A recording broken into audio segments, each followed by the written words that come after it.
Welcome back. Today I have a very special guest, friend, and client, Morgan Earnhart. Welcome. You. You're very welcome. I'm so excited to have you here today, as I'm sure our listeners are as well. Yes, thanks for having me. Yeah, thanks for being here. So I'm going to go ahead and introduce you if that's okay with you. Absolutely. Perfect. Let's see. Let's make sure I can scroll. Technology today, I swear to God. Okay, here we go. Morgan Earnhart is the team leader at Keller Williams, Kansas City North, where she has been a driving force for growth and leadership since stepping into the role in 2022.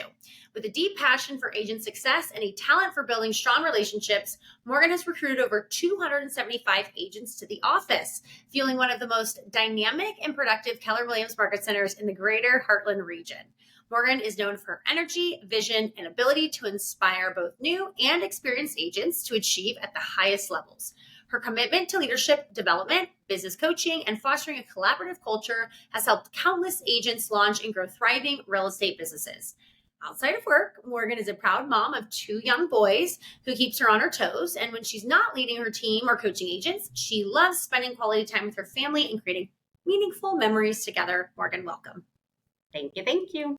Yes, of course. Well, I'm excited to dive in, but I think that covers just a little bit. I mean, you've been in real estate for how long now? 9 years. 9 years. And with KW the entire time? Yes. Okay. Your current brokerage is sitting over 341 agents. You recently, because I'm going to brag about you a little bit, just brought in an Indy, which is an independent office team, right? With over 13 agents. And in your 9 years, you guys, drum roll please, in her 9 years, she has recruited over 800 agents. Awesome job. That's almost over 100 agents a year. It's right around that mark. So, I mean, incredible. You've got to tell me, outside of those major successes, what do you attribute that to? I would say I fell in love very early on with the Keller Williams model and, just the collaboration and the helping each other grow. Just having that growth mindset and all just plugging in together and doing the drill. And I saw how the team leaders before me were able to make such an impact on the agents they were coaching. And I just was like, I fell in love with it. And I'm very, very passionate about it. And my team knows that, our roles exist to be here to support the agents. Without them out there doing the work of selling the real estate day to day, we don't have a job essentially, and we're here to support them. And, with that mindset, there's a lot of challenges that come along with selling real estate and coaching top producing agents and all of that. But if we have that mindset, we're all going to win. I love that. That is so awesome. So what I heard you say is the collaboration is one of the biggest things that you attribute a lot of this growth and success you've had as a leader in the real estate industry too. Yeah. I love that. What's one of your biggest takeaways? I mean, we collaborate a lot, right? Whether it's in coaching, masterminding with our agents, coaching agents, whatever, other team leaders, even of other brokerage owners, right? What would you say is one of the biggest pieces of advice that you've been able to attribute to that kind of success?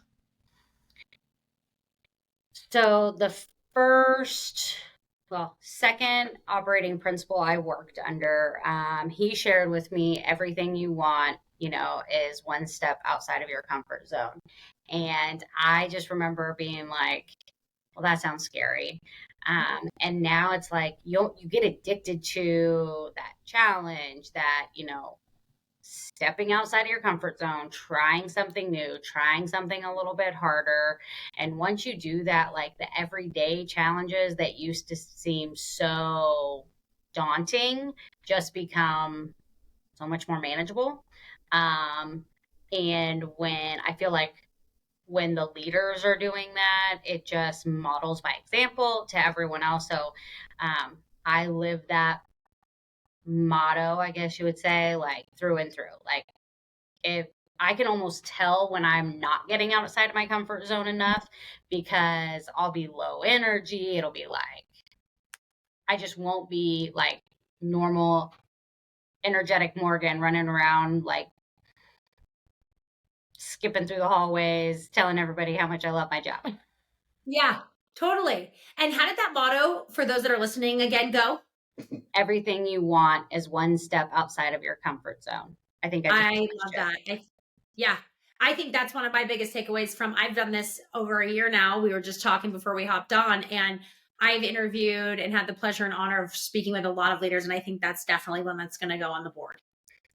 Your one step outside. I love that. That is so powerful. So tell me, you coach a lot of top producing agents. When a top producer, so you've grown offices, which is essentially a brokerage. If you looked at the same as like a mega agent team, right? It's like a real estate team. You're just the leader of in your case, over 300 agent team.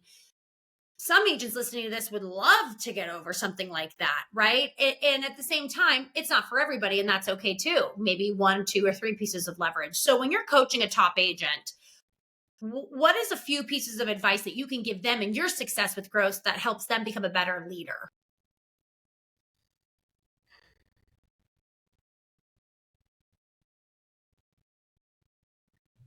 I think it sounds, so redundant, because I feel like we hear it all the time, but, growth is messy. And, I guess two, growth is messy, and we have to slow down to really lead our direct reports, and then trust those direct reports to then branch out and lead others.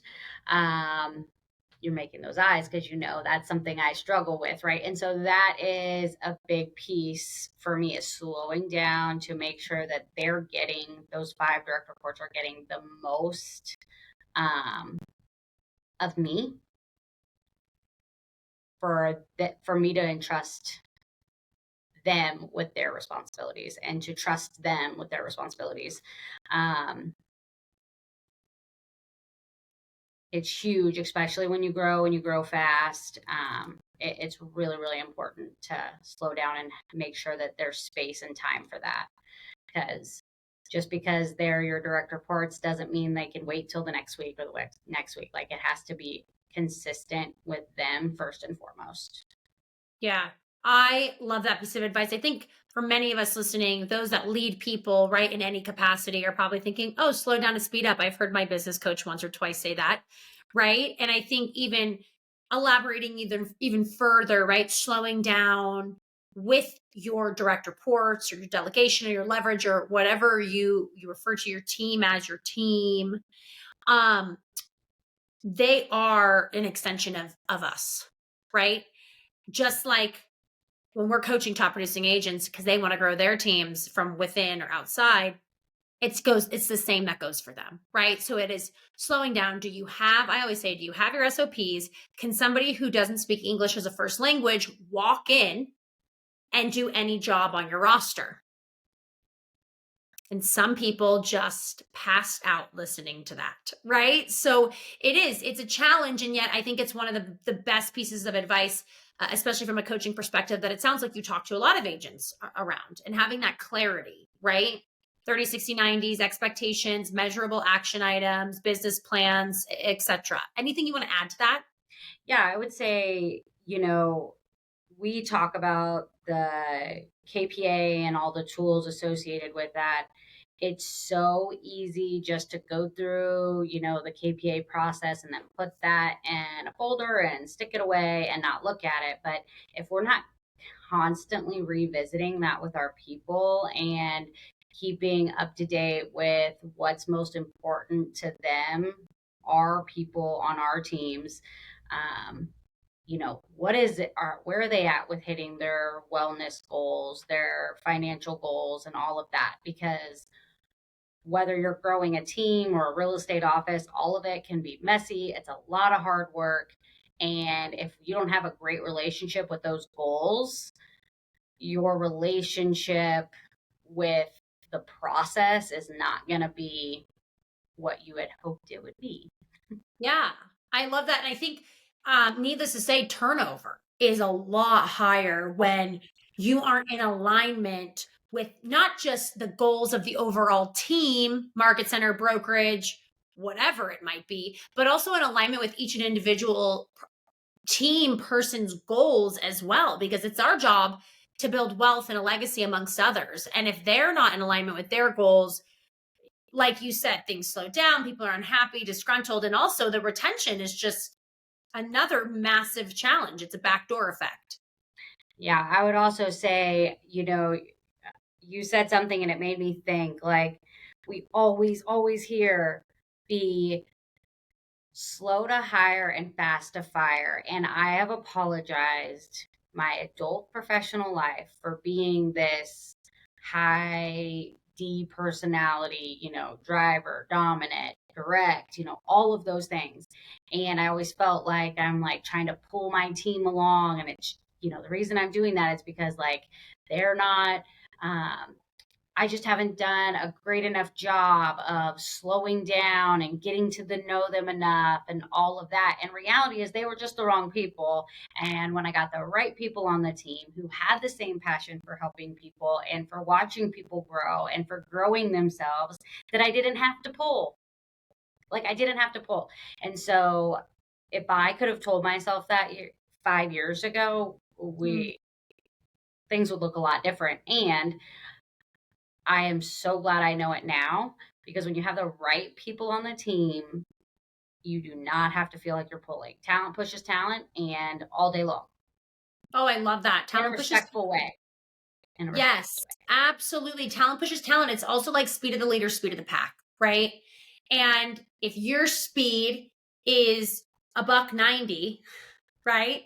And everybody else never got the resources from us as leaders to slow down and speed up to get them to go alongside of us at $1.90, we're going to be constantly dragging people along with us. And I hear more oftentimes than not, clients, brokerage owners, mega agents, real estate teams, etc., go, I just don't think they're the right person. I just don't think, well, how much time, how much clarity? If I went to them, I think this is a good question for those that are still with us, right?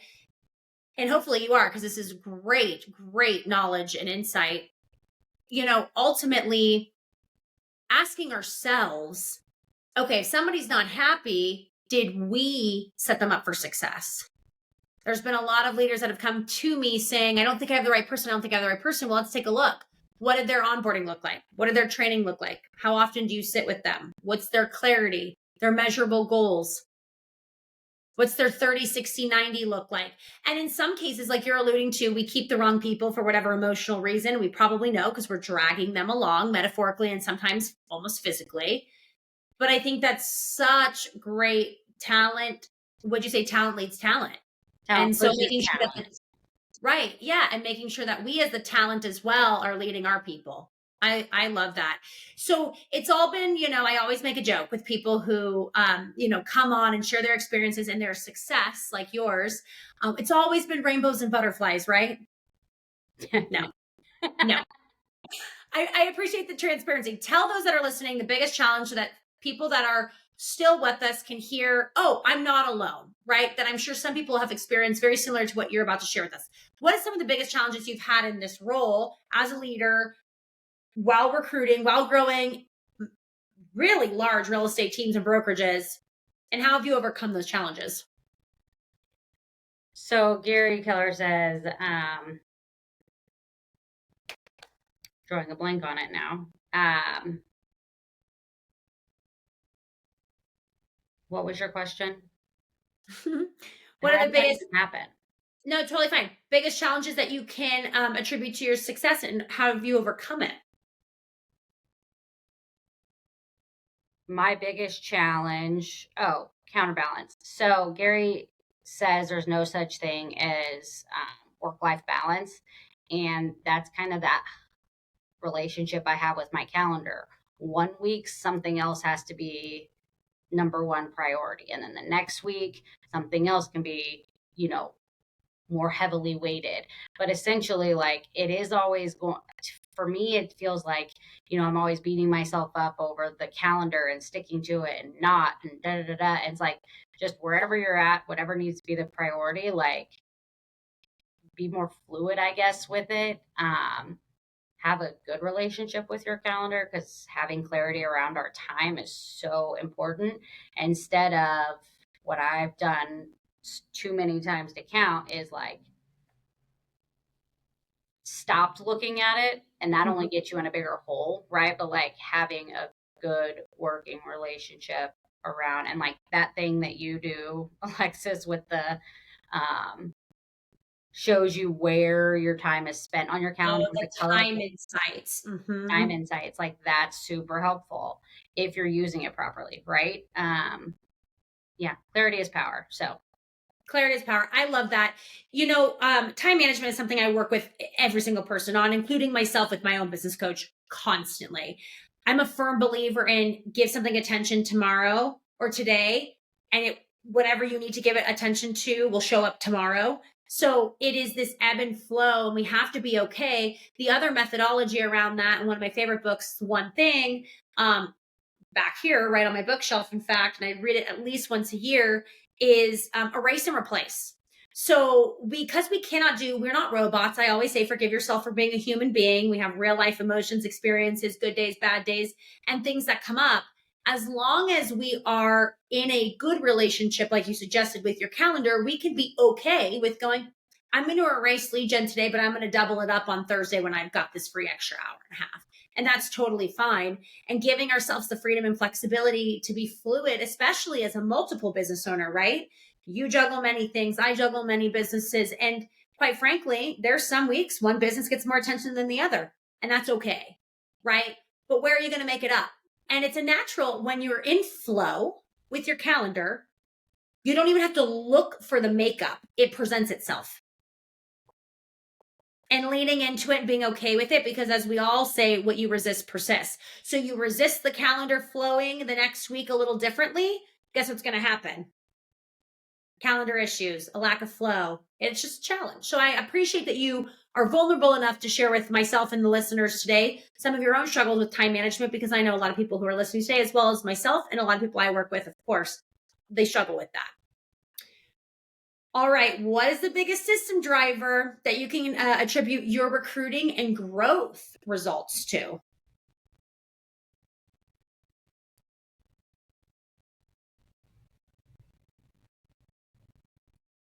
systems driver.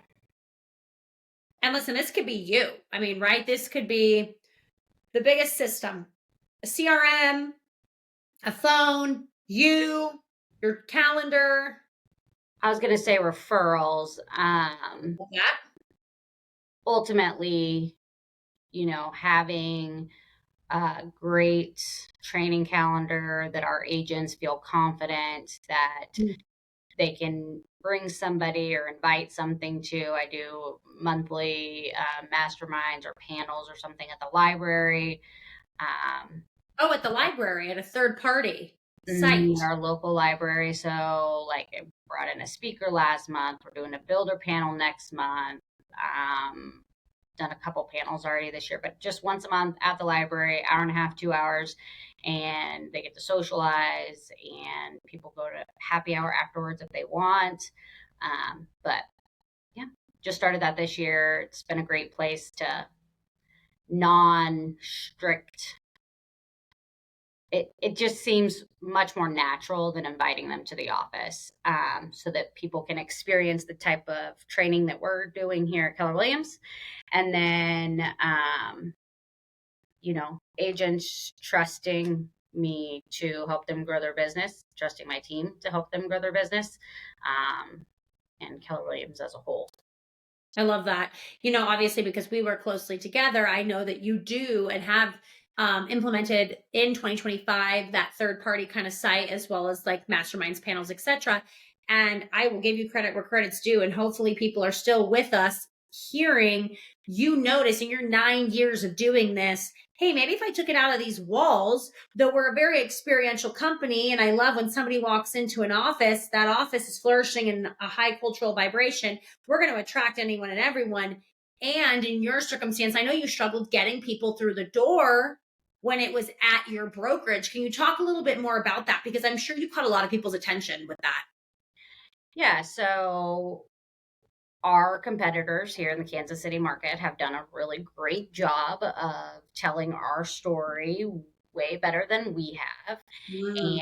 And, they openly say negative things at their team meetings about us. And so agents have never even been given the chance to form their own opinion about Keller Williams. And so,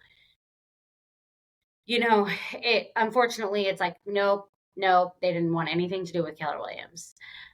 And I found that if I could get in front of them, they were very intrigued and they're like, this is the exact opposite of what I heard. And so Mm. as I brought more and more of them over, it was like, okay, what does it need to look like that more people can experience it? Um, and, a few key hires really helped make a dramatic impact on that, and then we started blowing it up on social media and stuff. And we're not where we want it to be yet, right, for those events. And yet, it's only once a month and it's only May. So we just had our fifth one, right? So it's going to be a time on task thing. And I do see it as a positive because it's either that or we're just going to miss out the opportunity altogether to have people understand our training because they're not going to walk through the door. Right. And I think to bring this like whole conversation full circle, you opened it up with collaboration. It's what's kept you, it's what has allowed you to be as successful as you are. It's allowed you to lead, grow people's businesses, attract the right talent into your own. And I think it's such a full circle here to the conversation as to like the training is the part of the collaboration that's also attracting the agents. So mega agents that are listening, other team leaders, OPs, other brokerages outside of KW, it's how good of a job are you building relationships and attracting, right? Because when we put out the attraction of the talent we're looking for, we get the talent we're looking for. I love that. And congratulations again on bringing a 13-person team to your office, closing them today, mind you, right before this very call. I love it. Very good. Well, leave the listeners with one piece of advice that you'd give to another brokerage owner, mega agent, someone who leads individuals. What is one piece of advice you can leave us with today? Never forget that Keller Williams is the land of opportunity. So I started out at the front desk. My MCA started out at the front desk, and many other people I know have started in Keller Williams some fashion. And where talent shows up, opportunity will be there. And I'm seeing it in my team currently, and I see it every day. And it's really awesome. I love that. I so love that and adore you. And again, needless to say, congratulations on all your success. There are people listening that would love to get a hold of you or see more of you. Where can they find you? Social media, whatever you're willing to share. Facebook, Instagram, or just M. Earnhart, my last name, at kw.com. I love it, Morgan. Thank you so much. Congratulations again. And thanks for showing up for yourself today. I appreciate it. Thank you.